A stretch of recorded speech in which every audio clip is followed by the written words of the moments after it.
जय स्वामीनारायण। श्री ठाकुर जी महाराज मुक्तानंदी परंपरा के दिव्य सद्गुरु हमारे पूज्यपाद गुरु जी श्री घनश्याम प्रकाश जी महाराज की कृपा और प्रेरणा से मैं वैद्य श्याम सुंदर पांडे आज हम बात करेंगे जॉइंट डिसऑर्डर की, गठिया या आर्थराइटिस की। आजकल भाग दौड़ बड़ी जीवन में हमने ये देखा कि काफ़ी लोगों को जोड़ों की समस्या हो रही है। पहले ये तकलीफ़ ओल्ड एज में होती थी, 50, 60 साल, 70 साल के जो हमारे वृद्ध होते थे उनमें ये समस्या देखी जाती थी, परंतु आज ये समस्या हम यंग जनरेशन में भी काफ़ी देख रहे हैं। मुझे लगता है कि इसका जो एक मुख्य कारण है वो हमारा आज का लाइफ स्टाइल, हमारा आज का आहार विहार और स्ट्रेसफुल लाइफ। हर व्यक्ति आज भागम भाग भरी ज़िंदगी जी रहा है। हमारा जो डाइट है वो बिल्कुल उसमें पोषक तत्वों की कमी हो गई है। Packed food, preserve food, fast food, इसका हम ज़्यादा सेवन कर रहे हैं, जिसकी वजह से हमारे शरीर में न्यूट्रिशनल डिफिशियंसी हो रही है। इसके साथ ही साथ स्ट्रेस की वजह से हमारी जो शारीरिक जो रोग प्रतिरोधक क्षमता है और हमारे जो आहार पाचन के बाद जो है आहार रस बन रहा है वो भी सम्यक नहीं बन रहा है, तो इसका एक प्रमुख कारण है।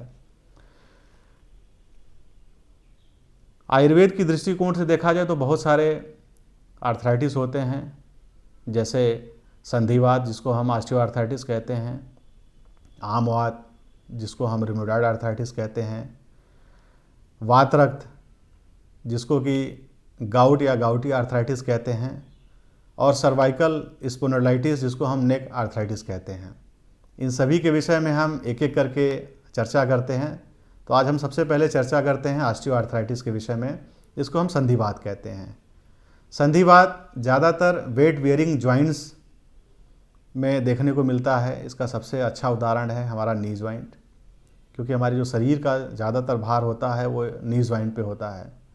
हमारे नी जॉइंट में साइनोवियल मेम्ब्रेन होती है, जिसमें कि एक तरीके का फ्लूइड होता है, इसको साइनोवियल फ्लूइड कहते हैं, वो सूख जाता है, जिसकी वजह से हड्डियों में रगड़ होती है। हड्डियों में रगड़ की वजह से हमारा जो कार्टिलेज है वो डीजनरेट हो जाता है। कार्टिलेज डीजनरेशन की वजह से हमारे नी जॉइंट में दर्द, सूजन, कट कट की आवाज़, ये सब समस्या देखी गई है। तो संधिवात न हो इसके लिए हम क्या कर सकते हैं? तो सबसे पहले है इसके कुछ लक्षण।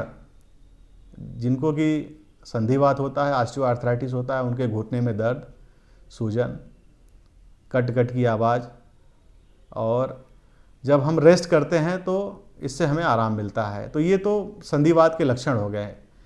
अब हम अपने घुटने या जो हमारा जॉइंट अफेक्टेड है उसका एक्सरे करा करके हम ये देख सकते हैं कि हमें हमारा जो हड्डियों के बीच है वो गैप कितना कम हो गया है। इसके लिए एमआरआई भी करा करके हम देख सकते हैं। अब हम बात करते हैं इसके चिकित्सा की। हर व्यक्ति की जो प्रकृति है वो अलग अलग है। हर व्यक्ति के लिए जो औषधि का निर्धारण है वो अलग अलग होता है।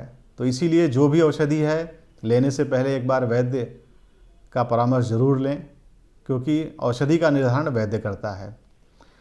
तो हम सबसे पहले बात करेंगे स्नेहन की, जिसे ऑयल थेरेपी भी कहते हैं। हमारे मार्केट में बहुत सारे जो है पंचगुण तेल, महानारायण तेल, ये अवेलेबल हैं। इससे हम जो है अगर घुटने की मालिश करते हैं तो इससे हमें बहुत लाभ होता है। इसके साथ ही जो है स्वेदन, इसको हम नाड़ी स्वेद, पंचकर्म की भाषा में नाड़ी स्वेद के नाम से भी जानते हैं। दशमूल, क्वाथ या रासना सप्तक क्वाथ से हम नाड़ी स्वेद, घुटने जो हमारा जो नी जॉइंट है अगर हम नाड़ी स्वेद करते हैं तो उससे भी बहुत हमें लाभ मिलता है। जानू बस्ती भी हम कर सकते हैं इसके लिए, इससे भी हमें बहुत लाभ मिलता है। पत्रपिंड, निर्गुंडी, रासना, एरंड पत्र और सहीजन जिसको सिगरू भी कहते हैं, इसके पत्ते को लेकर के पोटली बना करके हम नी जॉइंट पे सेकाई कर सकते हैं, उससे भी हमें बहुत लाभ मिलता है।